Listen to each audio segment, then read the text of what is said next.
Hello, it's Larissa Coe. Let's talk about how to write a summary.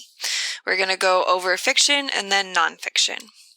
So the point of a summary is not to retell the whole thing. If we want to know all of the details of a story, then we should just read the original instead of asking you to tell it to us. If you're ever rambling to your friends about a movie, go ahead and tell the whole thing. That's great. But for the purpose of summaries in this course, I want you to tell the main point of the story and only necessary details, and that's it. It can be one sentence to one paragraph long, any more, and it's called something else. Okay, let's talk about a one-sentence summary first of all. So one way to write a one-sentence summary for fiction is to use the somebody wanted but so framework. So you think of who the main character is, what they want or what their intentions are, what the conflict is or the problem, and then how it's resolved. So this framework just helps you to include all of those elements, and it really makes you narrow it down to just the most simple, basic, overarching plot. Now, this may seem easy because it's one sentence, but I actually think this is a lot harder than just retelling the details because you have to think deeply about what the root of the story is, like what's the main plot. And actually, another teacher wrote this. It says, Harry Potter wanted to be a normal person, but he finds out that he is a celebrity in the magical world, so he learns to accept his role and find friends that become his new family. Now, we don't have anything mentioned of Hogwarts and Dumbledore and three-headed dogs, but this is kind of giving the overarching plot of kind of the root of the story. But you'll notice when I did this, I actually changed it a little bit. So I think it's important to note it could be different than what someone else might say about the same story. So mine is kind of similar, but you see that my wanted is different. I say Harry Potter wanted to be loved, but his aunt and uncle treat him awfully, and his parents are dead.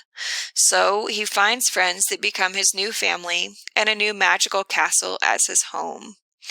So it's a little bit different than the way this person put it, but you can find that friends is an important part in both of our interpretations of the story. When you're moving from a sentence summary to a longer paragraph summary, you still want to start with the somebody wanted but so that you have the main points.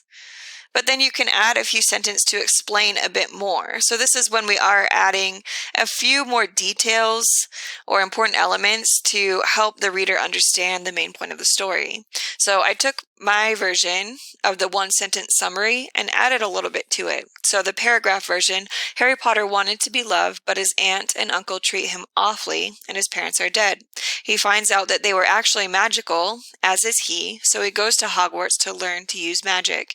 He has a new shot at living away from home, and he makes friends that become his new family and a new magical castle as his home. So he finally finds the love that he lacked his whole childhood. When you're talking about nonfiction, it's not as you can't really use this somebody wanted but so in all examples because it's not always following a plot diagram. But you do want to narrow it down to one sentence explaining the main point of the text and add extra sentences to give details that are necessary to grasp the point.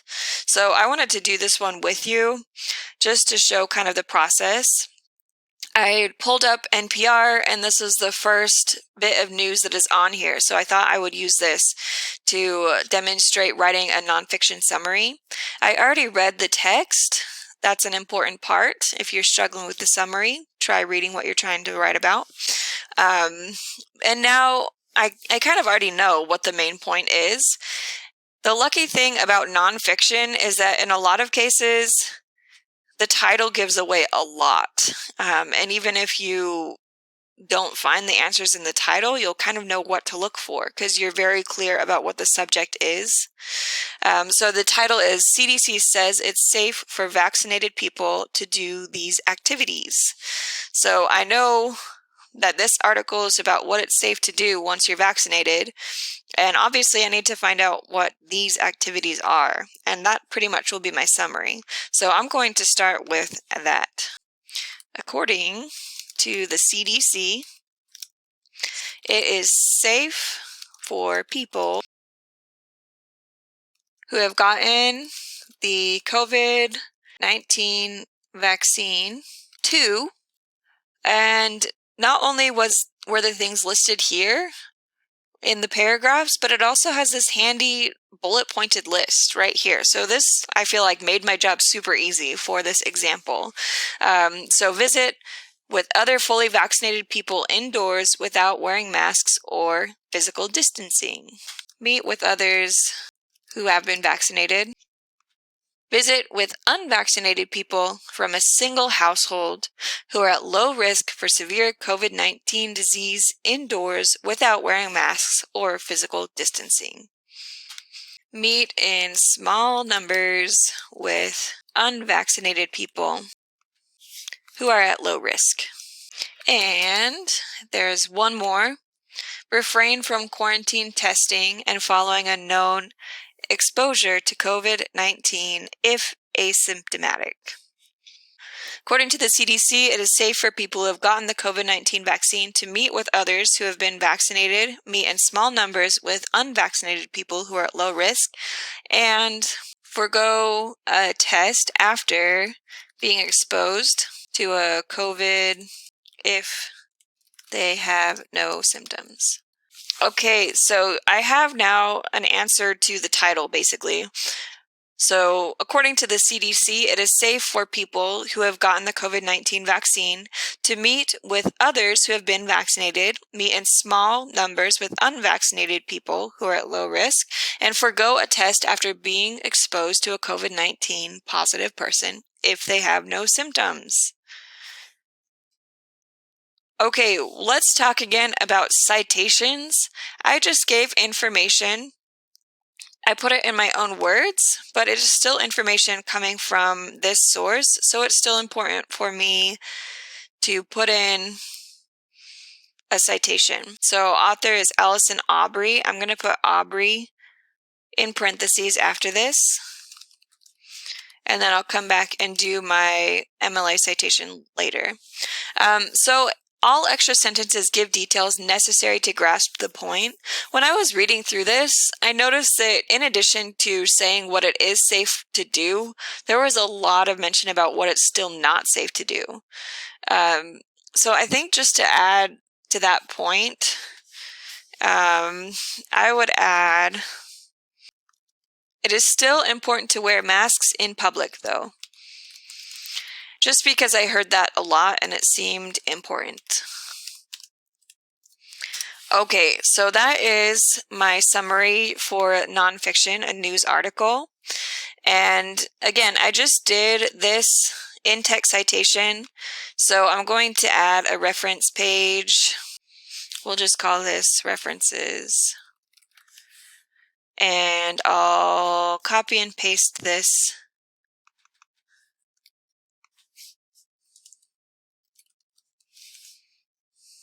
into citationmachine.net website. Paste, search, cite, continue. Allison Aubrey, good, NPR, looks good, complete citation. I want MLA 8, copy citation, paste, and voila, now I am not plagiarizing. All right, so here is my works cited page, and let's just review really quick. So summaries are not meant to retell the whole thing. They're supposed to tell the main point of the story and only necessary details. You can use somebody, wanted, but, so as a framework to write a one-sentence summary for fiction. You can add a bit to it to make it into a paragraph one and give some more details of the story. When you're writing a summary for nonfiction, you want to narrow it down to one sentence explaining the main point of the text, and you can add extra sentences to give details necessary to grasp that point. So if you have more questions about summaries, remember to ask your teacher, and until next lesson, have a great life.